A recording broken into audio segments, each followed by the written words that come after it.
Payg'ambarimiz sollallohu alayhi vasallam oldiga bir kishi kelib, "Ya Rasululloh, menga shunday bir ishni o'rgatingki, uni qilsam odamlar ham yaxshi ko'rsin, Alloh ham yaxshi ko'rsin." Rasululloh aytdilar: "Izhad fid dunya yuhibbukalloh, izhad fima indan nas yuhibbukan nas." Dunyodan behojat bo'l, Alloh seni yaxshi ko'radi.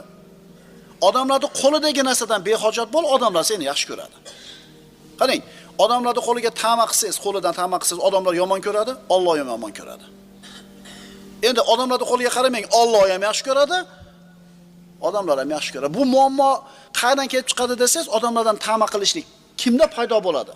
Kim ta'ma qiladigan bo'lib qoladi? Rizq Allohdan degan e'tiqodi zaiflik odamlar. Rizq Allohdan degan odam ine birodan ta'ma qilmaydi, biroda oldi yaltoqlanmaydi. Chunki g'ururimda tursam ham, hurmat e'tiborimda tursam ham shu rizqimni yeyman. Borib turib uni kavshiga salom bersam ham shu rizqimni yeyman degan odam deb balat tura